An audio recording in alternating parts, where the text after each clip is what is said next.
I think we're about ready to start this lunch and learn. So welcome everyone. We'll maybe get a few more people joining as the minutes roll on. But yeah, I just want to begin. Welcome to this lunch and learn with RedR UK. Thank you for coming. And first note to strike is this is a lunch and learn, so feel free to eat your lunch and enjoy lunch hour.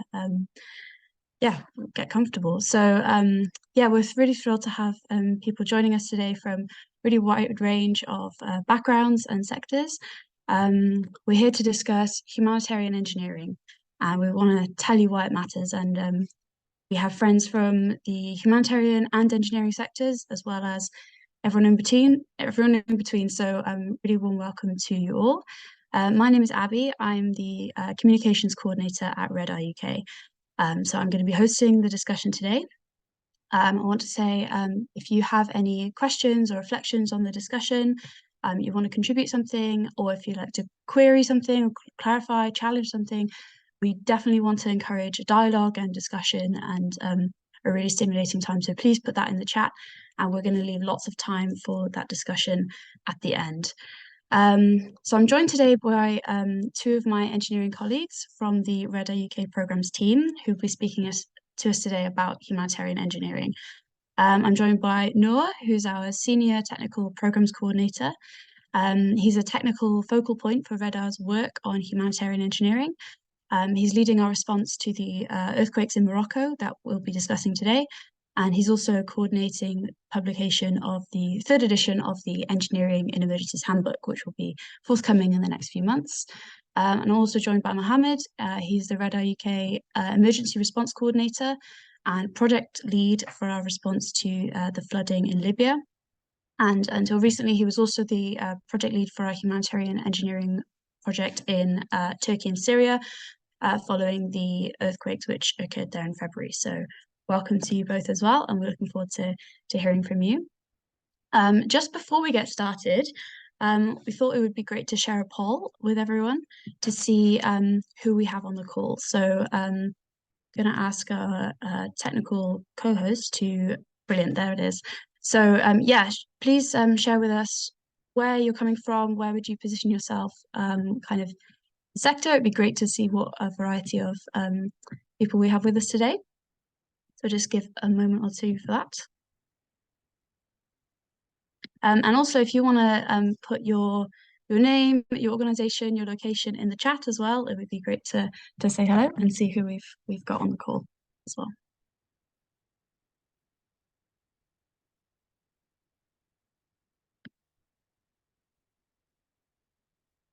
Brilliant. So we're at 51% engineering. This is really interesting. Brilliant. Well, thank you for your answers. Yeah, so the plan for the session is that Mohammed is going to begin by discussing what is humanitarian engineering and why we think it's so important, why we believe it matters, and it matters for communities affected by disaster. And then we're going to kind of demonstrate this in more detail by yeah, sharing a bit more about our responses in both Morocco and Libya over the last couple of months. That will take us until about 25 past, and then we're going to leave a really nice amount of time for questions and discussion. So again, really want to encourage that.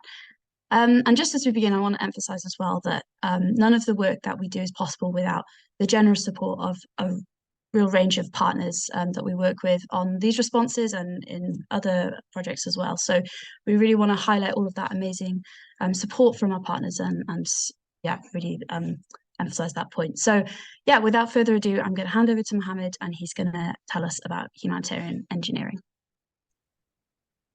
Thank you, Abby. Thank you for that introduction, and thank you everyone for joining us in this Lunch and Learn. I just want to reiterate that although this event is more or less in a webinar kind of format, we'll try to keep it as engaging as possible. So just feel free to throw in your questions in the Q&A sections below, and we'll get to those shortly. So yeah, just a very quick start to begin with.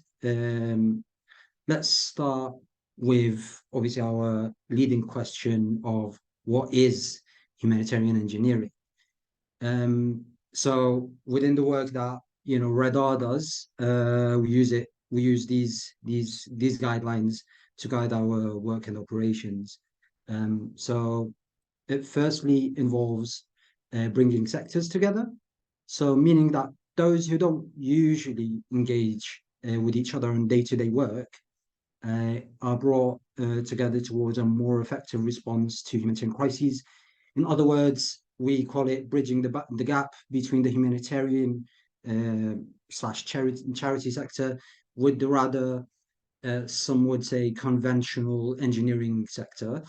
Which brings me to our second point, interdisciplinary collaboration. If anything is positive about a humanitarian crisis, is the ability to bring multiple actors together in response to obviously a common cause. It's the sector where partnerships and collaborations are more effective than competition, if you may. Interdisciplinarity here obviously refers to the notion that humanitarian work is more related to social science, while engineering is more merely a technical field of work. While we do celebrate, the distinctions between both and the individual characteristics of these fields, um, you know, um, when they come together, they provide more of a holistic approach to alleviating human suffering. So what I would say is that is actually what we really want to communicate to you today. If you take one thing, just one thing away from this lunch and learn, it's that a collaboration that brings the best from these two sectors is what is so desperately needed in these disaster contexts. Morocco, Libya, Turkey, Syria, and so on and so forth. And finally, what is humanitarian engineering? Humanitarian engineering is the space where engineers deliver much needed services in phases of early recovery. So early recovery being an overlap between humanitarianism and development work, as well as obviously reconstruction and restoring lives and livelihoods of survivors beyond that. So taking those points into account, would you say, I think there should be a poll coming up in a second.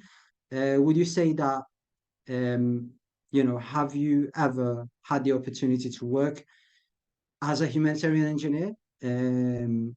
Or, has the opportunity never presented itself? Would be interested to know.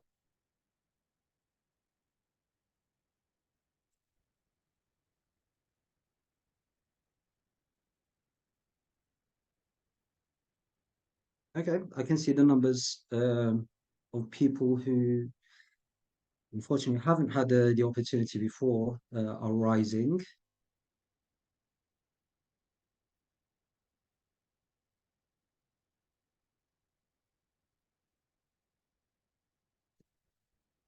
20 seconds, I guess.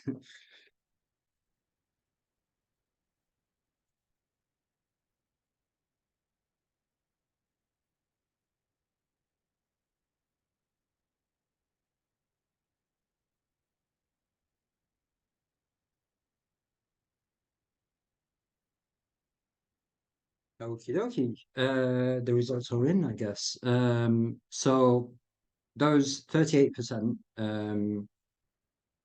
of people who have worked in the past or currently are working in the past uh, in the sector, sorry.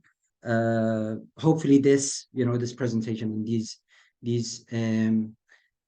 definitions resonate with you with and with your work resonates with what we think in RedR.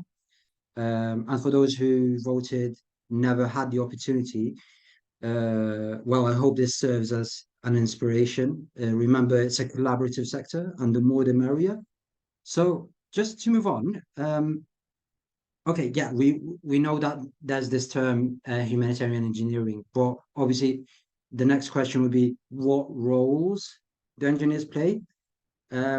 So appreciate obviously that this is still quite one way communication from my end.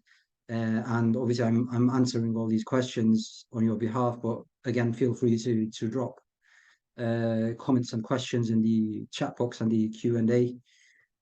So yeah, obviously engineers play massive roles in early recovery and reconstruction and all of that, and humanitarian contexts.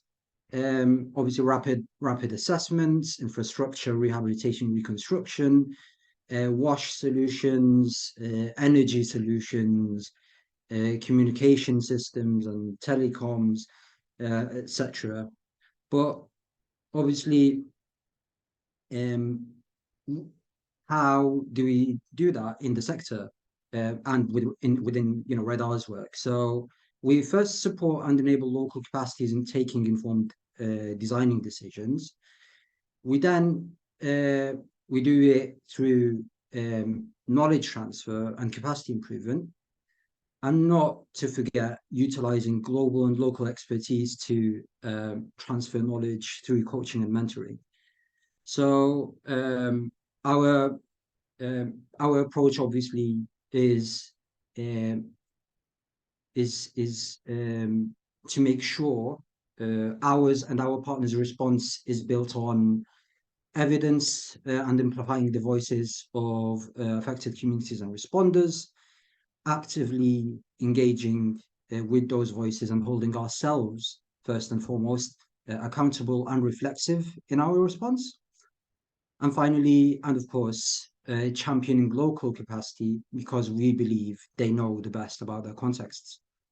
So, without further ado, let me give the floor, the floor in this case, to Noor, who will speak about our work in response to the earthquake in Morocco's Marrakesh Safi region and Al Hawz regions.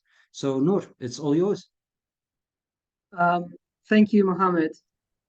My name is Nurullah Kuchai, but I'm known as Noor. I'm a former humanitarian aid worker for UNHCR. I worked around 5 years for UNHCR in Afghanistan as a housing officer and then program officer. I've been working with RedR UK for more than a year now, including my volunteer work. I'll be talking to you about our response in Morocco, and thank you for having me. Can I press next, or someone is going to be? Yeah. Okay. Thank you. First of all, sorry for my internet connection. I am in Tajikistan right now. The internet quality is not that good, so if I get disrupted, I'm sorry for that. So on the 8th of September, a devastating earthquake hit Morocco in the High Atlas mountain region, and it was a 6.8 in the Richter scale. More than 3,000 people unfortunately died, and more than 6,000 villages or even more were affected by the earthquake. Hundreds of thousands of children were displaced, and more than 50,000 people's houses were destroyed, which accounts to 8% GDP of Morocco. So it was a massive earthquake and a lot of casualties. UNHCR, building upon its existing knowledge and expertise in work in Iraq, Turkey, Syria, and in Ukraine, planned to immediately to respond. Can you move next? Next slide, please. Is it coming? My internet? Okay. Yeah. Thank you.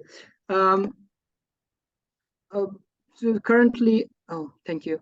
As Mohammed was highlighting, the methodology that we respond is almost similar to all of the contexts. Yes, they will be adapted depending on the context and accessibility.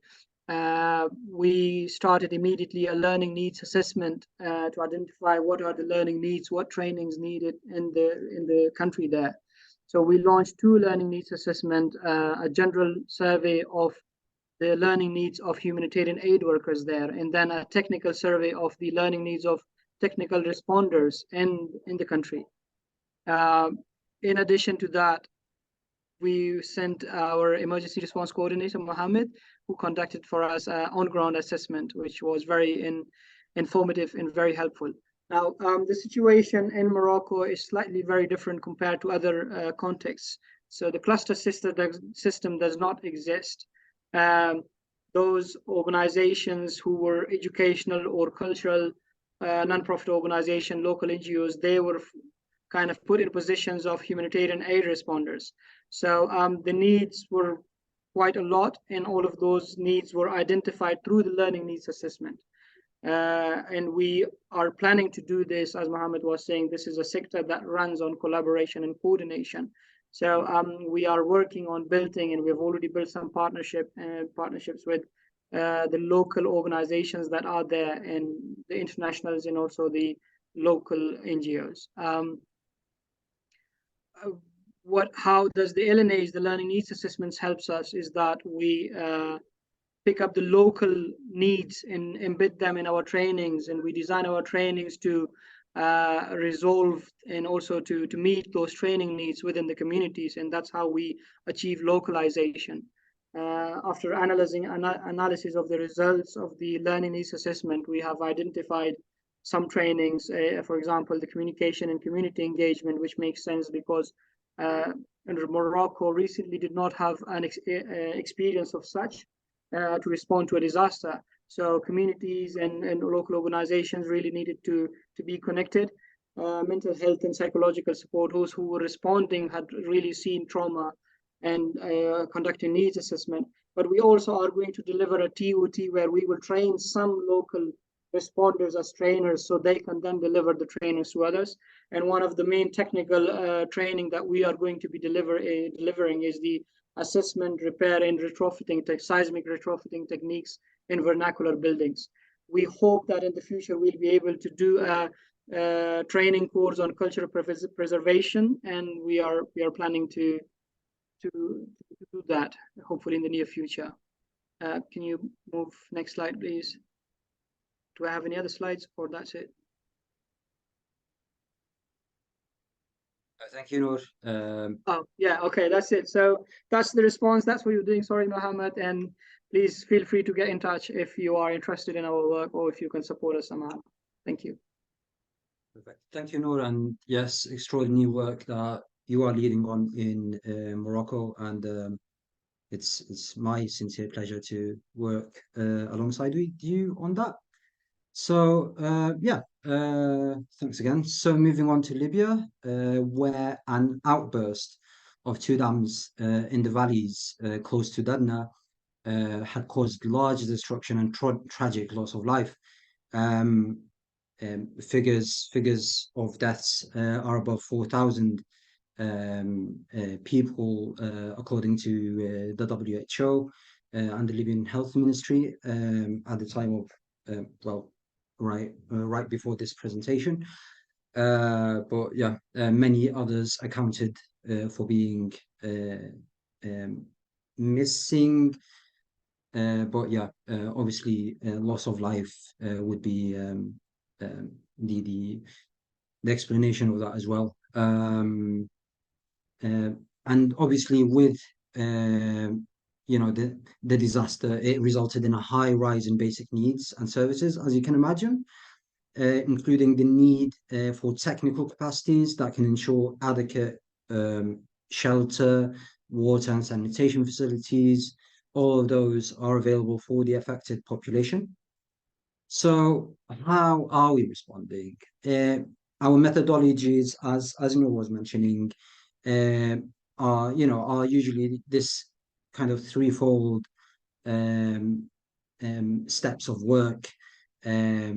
So obviously, first of all, we gather evidence through our learning needs assessment, which utilizes obviously desk studies, an online survey, as well as key informant interviews with people responding on the ground. Sources of these information are obviously, a wide multitude of actors. We aim for collecting this information from multiple sources, just because it makes it more relevant to everyone involved in the response. Next step is coordination with responders. So in the case of Libya, we sit in multiple thematic working groups. That coordination framework is obviously established through the UN Office for Humanitarian Coordination. So we sit in more or less the technical areas, water, sanitation, and hygiene, shelter, and non-food items. We focus on the shelter part, but also site management and finally early recovery.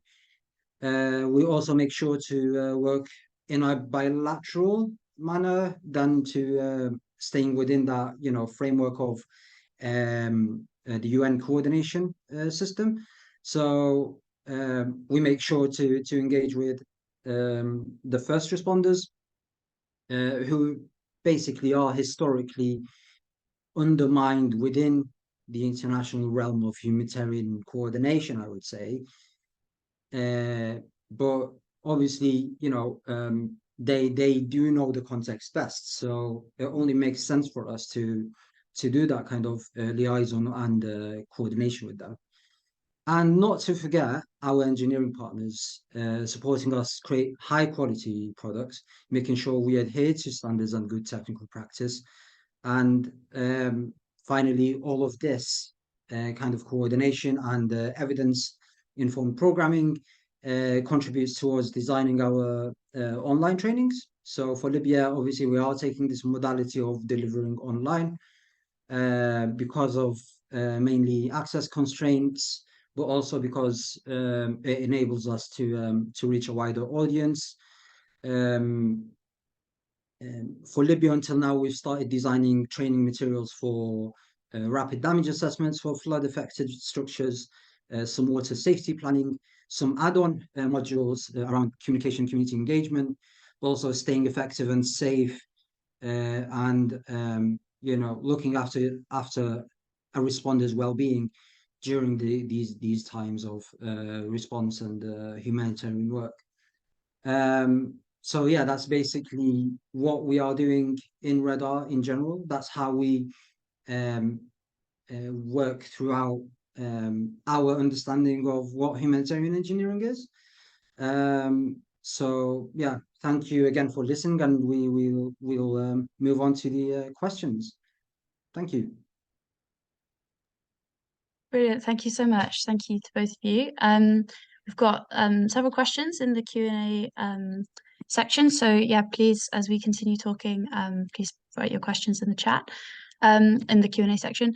I want to start with this question about the methodology of learning needs assessments.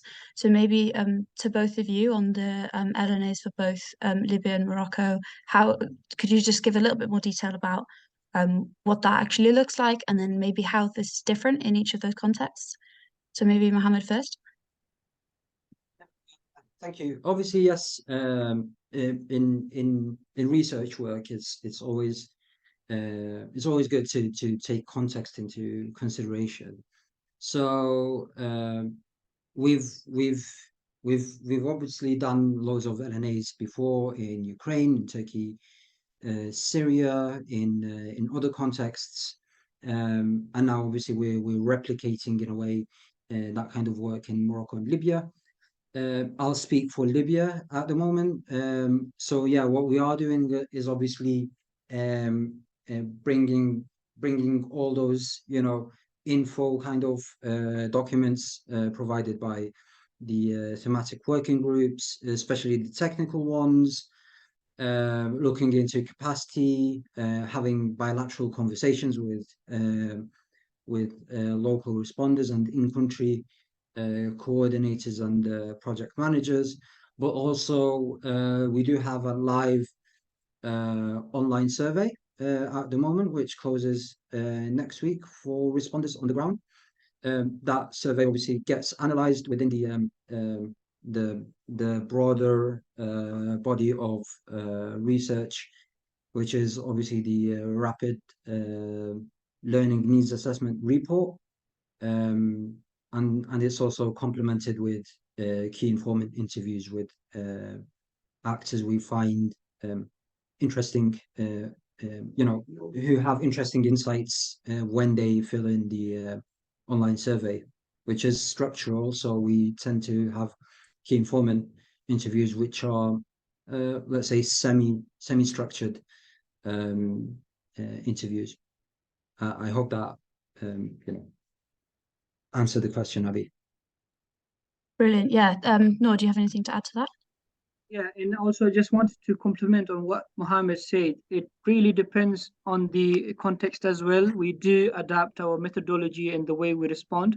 For example, we sent Mohammed to Morocco because we were finding it difficult to reach local partners, as I said, or local responders. As I said, there's no cluster system existing. So when there is the UN's cluster system operational, the WASH cluster, shelter cluster, education cluster, protection cluster, that makes it very easy for us to reach to the locals and then get their feedback and then implement and then design trainings based on those needs assessments. That's how we achieve localization, and that's how we integrate the needs of the locals within the voices of the locals. So yeah, thank you. Brilliant. Thank you. So, yeah, we have another question here about does RedR have a modular comm system to be deployed? So I'm assuming that that is referring to what you were saying about coordination and ensuring that we have great communication systems with different partners on the ground in responses and making sure that we're yeah, really in touch with the right people and engaging in the needs. Noor, do you want to speak a bit about that, or I hope I haven't misunderstood the question. If I don't know if the question could be a bit explained more, if this is the modular comms systems. So we work with the clusters. That makes our life really easy, and that's how it should be. The United Nations spent a lot of resources and efforts to create those cluster systems around the world.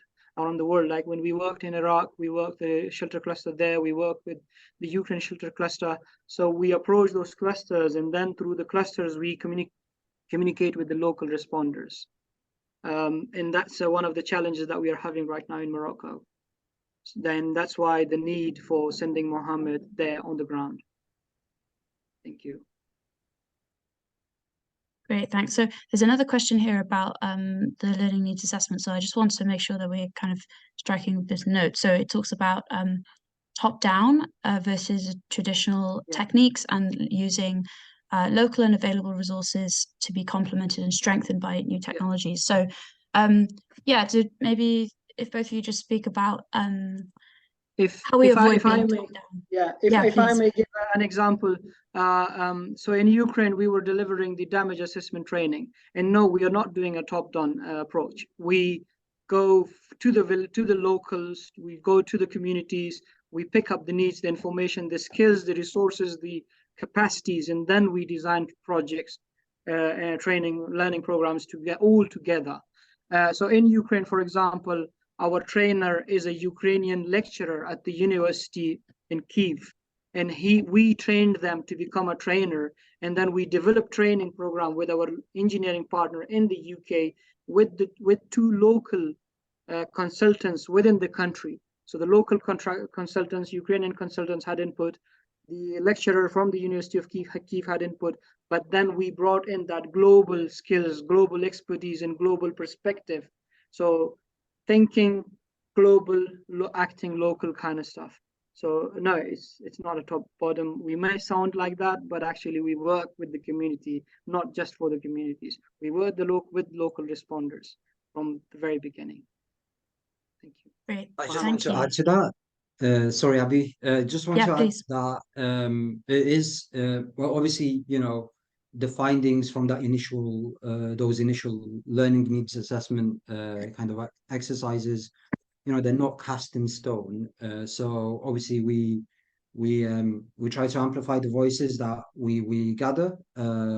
We design our training programs, taking into consideration those voices, but also it's a continuous kind of learning and development process that we go through. So obviously people are, we welcome more than ever people's feedback during our trainings. We then incorporate that feedback into upgrading the modules, if you may. But also in these learning needs assessment, we also like ask about modality of training, whether it's, you know, face-to-face or online, whether it's, you know, a couple hours a week or an extended training. So we try our best to take the information collected and action on it when, you know, obviously resources are available. But yeah, basically, it's the approach is again localization, championing the local voice, and making sure that the learning is not teaching, it's knowledge transfer, and it's a two-way process. So yeah, thank you for the very important question. Thank you. Yeah. So, Mohammed, I want to ask you the next question, which is a really interesting one. How has your work been evolving with the increased intensity and frequency of climate change driven events? How do you see this evolving going forward? And then, from your perspective, what can we do as a community to better prepare for the impacts of climate change? No, that's a very good question, and I like how it was framed, because obviously it didn't call climate change as natural disasters and all of that, because obviously, you know, what we think is that natural phenomenons, extreme weather, is quite inevitable these days, and it's a failure of you know, it's a technical failure, it's a government failure, it's a community failure when it gets to a disaster. Obviously it's context specific as well. And there is this power struggle, there's positionality of everyone. But when it comes to community, obviously it's acknowledging that you know, it is like we are in that phase now, where these kind of extreme events will happen, and it's you know, the mandated response.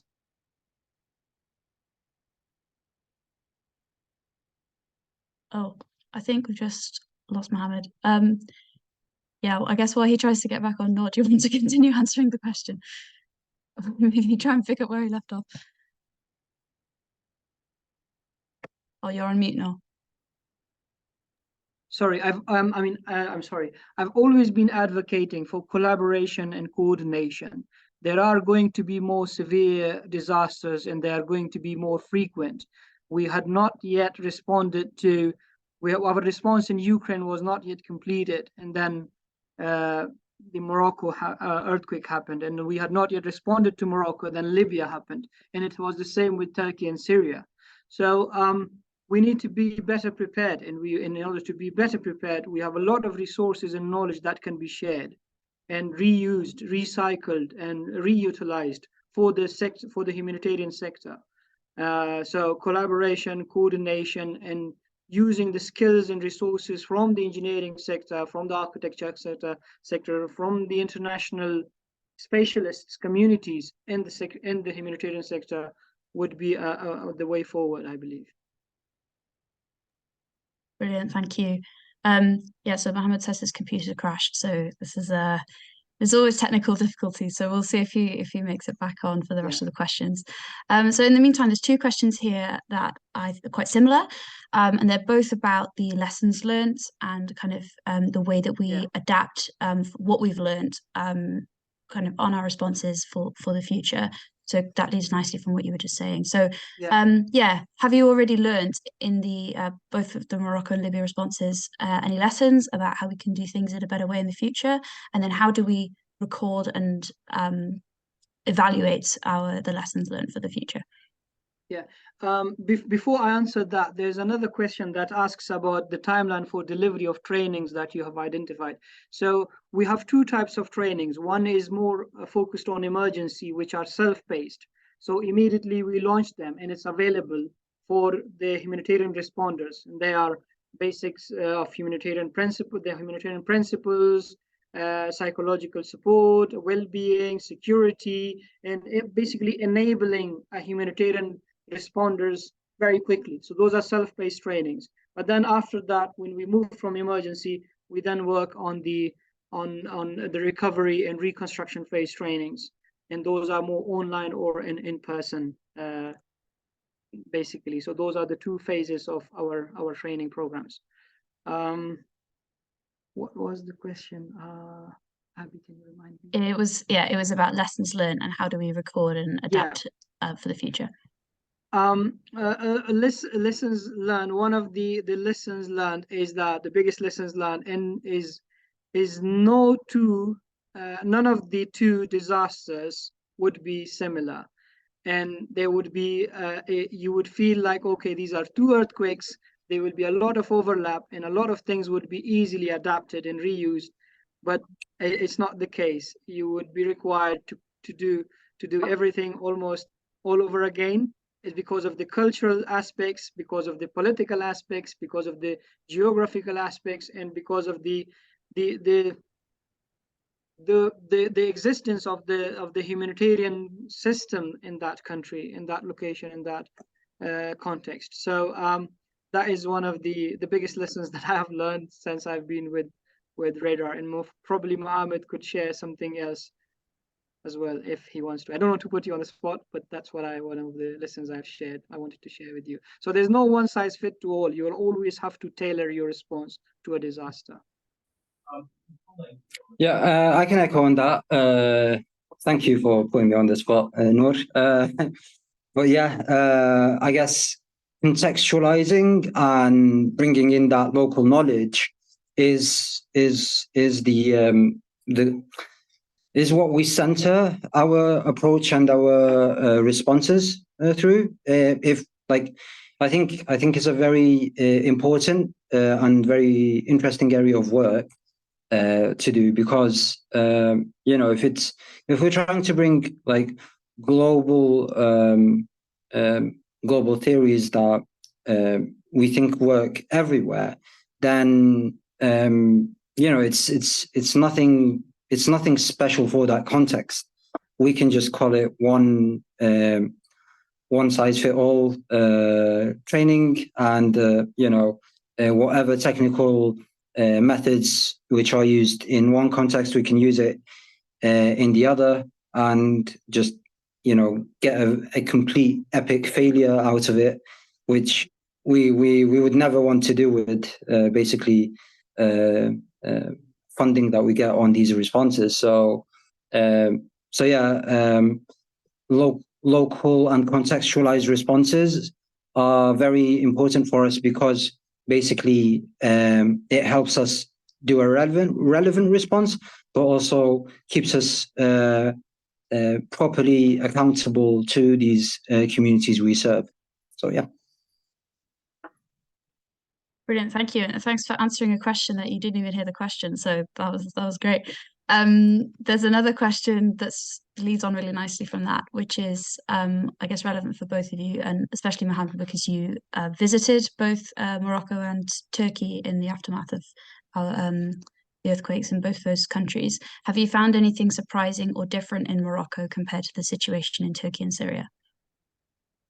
Yep. Obviously, going back to, as you said, to the contextualizing our work. What I didn't want to give that example, didn't want to give it away, but it's here's an opportunity, I guess. In Turkey, most buildings are obviously, kind of concrete skeleton buildings, and there are a lot of soft story failures, which obviously made the disaster. So a soft story for the non-technical people here is where the ground floor is basically mostly columns with no kind of shear walls that protect it from failure in earthquake situations. In Morocco, however, the affected region of Al Haws in the High Atlas Mountains, most of those buildings are, well, I would say, I don't want to put a number on it, but the vast majority is vernacular kind of buildings and architecture. And it's very interesting to see also the differences in those, because what I learned in that field trip was that the closer the building to a valley is, the more it's built with obviously mud and those kind of material, and the closer a building is to obviously to top of the mountain, the more the usage of stone kind of techniques, and in the middle it's kind of a mixture of both. So yeah, in Turkey it's more or less modern, concrete techniques of buildings. In Morocco, it was vernacular buildings, which obviously both have earthquake retrofitting and repairing solutions, which we worked on in Turkey, and now we are in Morocco. Brilliant, thank you. Nora, I'm going to ask you, can you speak for 30 seconds on that? But then I have more questions and then we need to finish. So just give us 15 words. On the differences, one of the surprising difference was that I found out that there is no cluster system existing in Morocco, which is making our lives very difficult. So yeah, that was the difference between Syria, Turkey, Iraq, and Ukraine and Morocco. Brilliant, thank you. So there's a we're just going to finish in a couple of minutes, but there's a range of questions here about how we can kind of get more involved. So there's a question: what advice or experience do you recommend for young grads to seek out to become valuable for this kind of work? And then similarly, a couple of questions along the lines of, I've been involved in the past as a kind of further on in my career, or I'm approaching retirement, but how can we continue to get involved with this kind of work? Nor, do you want to start, and then Mohammed? Yeah, well, first of all, your contact point is RedR UK, because RedR UK is a hub where the construction specialists in the humanitarian sectors meet and then work on solutions. And I would also suggest, as a young grad, not a young grad, I'm not a young grad, but a fresh graduate, I started with volunteering. So that's how you enter the system and the sector. There are a lot of volunteering opportunities. I think, Abby, if I'm not wrong, we are going to share with the attendees a list of a link that they can submit their interests as well. But yeah, those organizations that are working in between the humanitarian sector and the construction sector, these are the starting points. Thank you. Mohammed, do you have anything to add? Yeah, no, I just want to say I love the passion in that kind of question. Again, it's a collaborative space. The humanitarian / engineering sector, and the more the merrier. So I also echo what Noor was talking about in terms of volunteering, but also it's a professionalized space as well these days. You can always, if you're looking into advancing more, even academically, international development is quite becoming a big sector here in the UK in academia. But also, just remember these words: the triple nexus of humanitarianism, development, and peace building / conflict resolution, but also climate change and localization. So yeah, just keep those buzzwords in your head right now, and more or less you'll be able to relate to the sector when the time comes. Brilliant. That's a great note to end on. Thank you so much. We're just 1 minute over, so we'll let everyone go and get on with their afternoon. Thank you so much for your contributions. Thank you, Noor and Mohammed, for your insights. And I hope this has been really informative and interesting session. And please stay in touch with us. You can find out on our website all the different ways you can be in touch. So yeah, thank you very much. Thank you very much. Just to answer that last question, yes, the cluster system is operational in Afghanistan. We didn't answer that. Thank you. Great. Thank you. Bye. Thank you. Bye.